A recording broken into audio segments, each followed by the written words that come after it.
Greetings, Minecrafters, and welcome to another, hopefully, really good discussion today. Another Minecraft discussion. My name is Kimberly Quinn, and I am really excited about this one because I'm a big fan of rebooting the subconscious, which is what we're talking about. So, if you're feeling broken, um, you're probably in need of a reboot. And just disclaimer, none of this is meant to take place in professional treatment. Great compliment to it, though. So okay, so right off the bat, you are not broken. You're thinking broken thoughts, okay? And before anybody hangs up on me, well, you can if you want to, obviously. We're going to take it a step further from the last video because we're going to talk about the subconscious mind, because the power of the subconscious mind is just larger than I think many people realize. And Freud, though I'm not particularly a Freud fan, he's gotten quite, maybe a little bit of a bad rap. But still, if you polled people coming out of a grocery store, like name a psychologist, no matter how old or what professions they were in or whatever, probably the high majority would say Freud. Why? Because even though a lot of his stuff is outdated, nobody can dispute his work, his discovery with the power of the unconscious mind. Like he's got that. The rumor is he smoked enough cocaine to knock over a rather large horse, but we're not going to judge because that actually had a good intention with that for another time. But the power of the subconscious mind. So here's the thing: our subconscious is responsible for about like what's going on in the vault that we can't even access consciously, is responsible for about 96% of what we do and say every day. Think about how scary that is. That's why I'm constantly saying autopilot is dangerous. It's dangerous. Mindfulness is the opposite of that, and becoming aware, because then we can gain access and fix things. Okay, so here's the thing. You are not broken. Your thoughts are you're having broken thoughts. So how do I do this? You say, okay, well, I'm going to tell you. I'm going to try and do it in one video. First, I just want to share one of the reasons this is one of my favorite topics is, in addition to having a doctorate in cognitive psychology, because I love all things about the brain, is many of you know my backstory. And one of my biggest struggles, because I'm a work in progress as well, is, I was told, well, over and over in different ways, but there's the one sort of epic manic ride to the Bronx with my mother. I was like 17 years old, not even, 16, 15, something like that. And manic ride to the Bronx, and she, told me in all these words that she basically wished things would have been easier if I weren't born at all, and that she was supposed to get an abortion and all this stuff. So hear me when I'm saying there's no blame. I'm well past that. I released her ages ago with love and kindness to go her own way. But I'm sharing that with you because how it was related to my financial stuff. Again, without blame, because I also, with being in the Fast Mind Club, have impulsivity has been a huge struggle for me. But between that and having all these early messages of not being wanted or loved, like if your own mother doesn't want you and does and says things throughout childhood to let you know that, that's deep. Like that stuff's in the vault from and then of course we talked about confirmation bias, where we then seek confirmation for what we already believe to be true. So here I was believing I wasn't worthy. If your own parent doesn't want you, who does, kind of thing, not lovable, blah, blah, blah, blah, blah, shame, shame, shame, shame, shame. And all that stuff had been confirmed over and over and over again without me even being consciously aware of it. So once I finally kind of came into this awareness of it, I really got on track with it. And so here's what we do, okay? And yes, can you retrain your brain? Absolutely. That's the main, we even have buttons for that in Minecraft. Become the boss of your brain. So the first thing is to really get how powerful the subconscious mind is, okay? And then, that's the biggie. And that also, it's not connected to the conscious thinking part of the brain, which is up here, the prefrontal cortex, which all of our judgment, reasoning, decision making, planning, organizing, all that stuff is up here. So the subconscious mind is kind of like this feral child, just running around in raw emotion and just without direction, and often negative. It's often all the ways we're not enough, we don't measure up, we're not lovable, we're not worthy, blah, blah, blah, blah.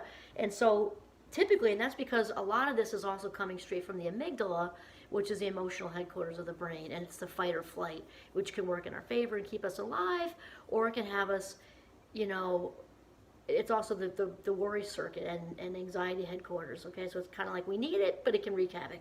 Okay, so then second is we can't just think of it. We're talking about thoughts come first, bleh. Thoughts come first, feelings come second. Why it's very important to be our own gatekeepers with what comes in, right?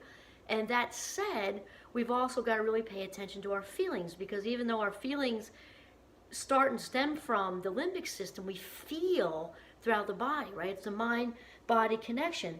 And so when we retrain the subconscious, we retrain the brain, we've got to embrace the feeling that we really are wanting to have, that we really want. We got to really kind of feel it like it already exists. Okay, so we're going to get to that.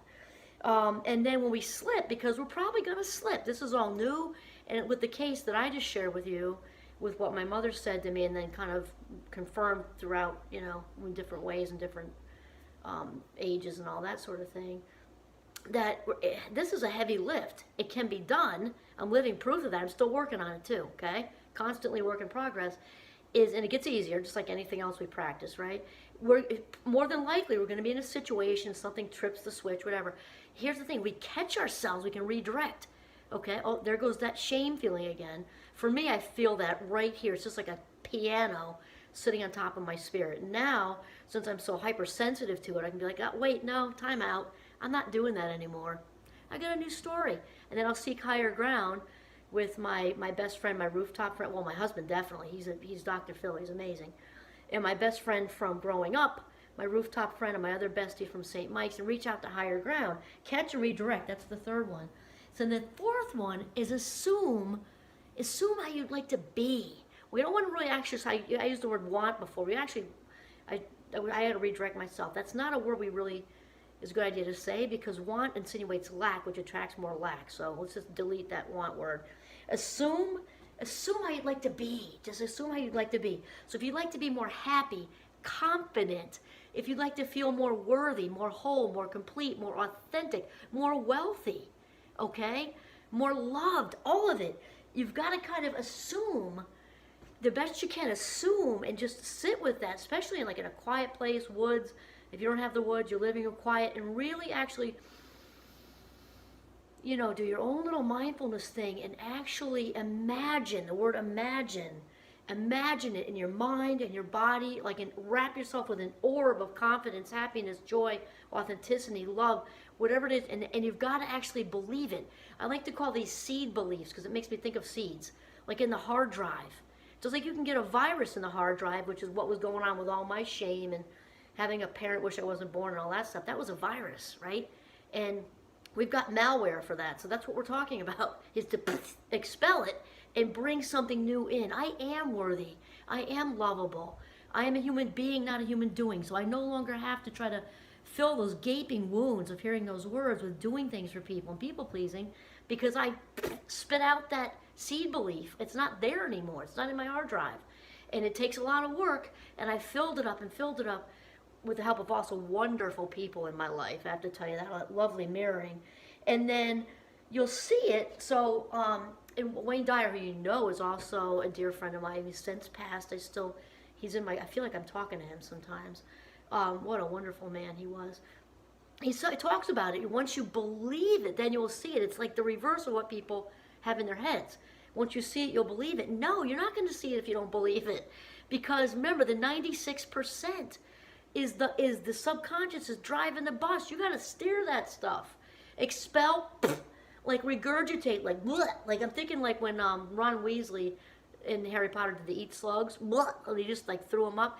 Throw those up, and we gotta rehearse feeling whole and complete and happy and confident and loved and worthy and all that stuff. And fake it till you make it, and I'm living proof it works. I'm telling you that right now. And we want to also, number 6 is to assume self-love. We got to assume our own value. It's on its way. If you're saying to yourself things like, I'm not confident, I'm not lovable, got to change those words, okay? Self-love is on its way. I'm not confident, or I'm weak, or I'm this or I'm that. Confidence is on its way. Joy is on its way. Authenticity is on its way. Love, self-love is on its way. And then Wayne Dyer says this. I actually wrote it down because I'll make sure I give him a shout out. Live if your dreams are a present fact. how you want to be and live your life. How you want to be and live your life. So we're talking about a reboot. Yes, it can be done. Yes, and there's a lot of people talking about this, okay? Just realize autopilot is dangerous. You want to be mindful, you want to be grateful, and you want to really be wide awake with as far as the thoughts you allow in and the feelings you embrace, because what you believe in the vault that you cannot access is how your life's going to play out. So you got to control what's in the vault. You got to control what's in the vault. And the brain loves that feral child loves patterns and repetition and guidance. You are the captain of your own ship. All right. In the zone with this one.